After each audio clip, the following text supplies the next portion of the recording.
जिस तरह से उत्तर प्रदेश सरकार एक के बाद एक कानून बनाए जाने को लेकर विवाद के घेरे में घिरती चली जा रही है, इसी के साथ महंगाई, बेरोजगारी तथा ब्राह्मणों पर हत्या, बिगड़ती कानून व्यवस्था के साथ साथ ब्राह्मण समाज पर बीजेपी द्वारा किए जा रहे अत्याचारों को लेकर पार्टी एक अवसर के रूप में दिख रही है।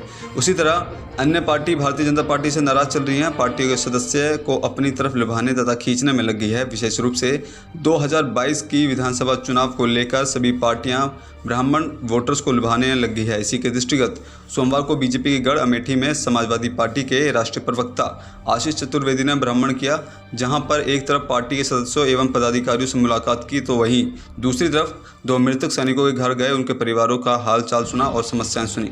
इसी के साथ देर शाम आशीष चतुर्वेदी ने अमेठी के भारतीय जनता पार्टी के कद्दावर एवं वरिष्ठ ब्राह्मण नेता आशीष शुक्ला के घर गए और उनसे मुलाकात की।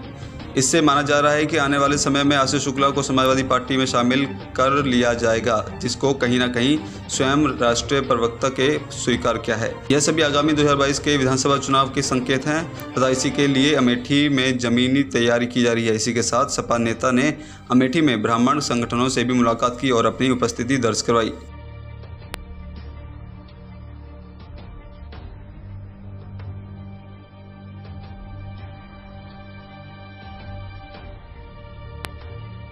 देखिए, आज संगठन के कुछ लोगों से मुलाकात करनी थी। साथ ही जो सेना के वो परिवार हैं जिन्होंने अपने सदस्यों को खोया था, उन लोगों से जानना था कि उन लोगों की क्या स्थितियां हैं, उन लोगों को तकलीफ़ है कि नहीं।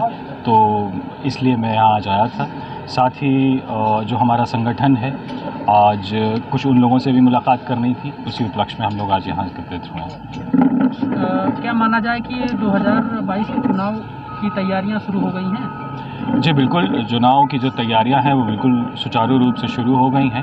पब्लिक भी अपना मन बना रही है और जो संकेत अभी मिल रहे हैं उनसे बिल्कुल स्पष्ट दिख रहा है कि 2022 में समाजवादी पार्टी की सरकार बनने जा रही है। मौजूदा सरकार एक नियम लागू की है कि 5 साल संविदा पे नौकरी करना पड़ेगा। ऐसे में आप क्या कहते हैं? देखिए, जब से भारतीय जनता पार्टी की सरकार चाहे प्रदेश में आई हो चाहे देश में आई हो, उन्होंने बेरोज़गारी को इतना ज़्यादा बढ़ा दिया है। आज 70 साल में आज सबसे ज़्यादा चरम सीमा पे बेरोज़गारी है और महंगाई जो है वो 70 साल की सबसे ज़्यादा चरम सीमा पे है। तो आप उसी से अंदाज़ा लगा सकते हैं कि भारतीय जनता पार्टी किस प्रकार से देश और प्रदेश को चला रही है। देखिए, ब्राह्मण जो हैं मौजूदा भारतीय जनता पार्टी की जो सरकार है पूरे उत्तर प्रदेश में उनके खिलाफ हैं और हम लोगों का ये प्रयास है कि जो ब्राह्मणों पे अत्याचार हो रहे हैं भाजपा सरकार द्वारा, तो जो भी ब्राह्मण नेता हैं, चाहे वो किसी भी पार्टी के हों, हमारी हों, किसी और पार्टी के हों या ब्राह्मण संगठन हैं, आज मैं ब्राह्मण जो संगठन है उन लोगों से भी मिला हूँ। तो उसी उपलक्ष्य में आज मैं भी इनसे भी मुलाकात करने आया था। अभी इस तरीके की अटकलें लगाना थोड़ी जल्दबाजी होगी। आगे आने वाले समय में हो सकता है शुक्ला जी जो हैं वो हमारी पार्टी में आए और केवल शुक्ला जी नहीं, ऐसे बहुत से लोग हैं जो समाजवादी पार्टी में आएंगे।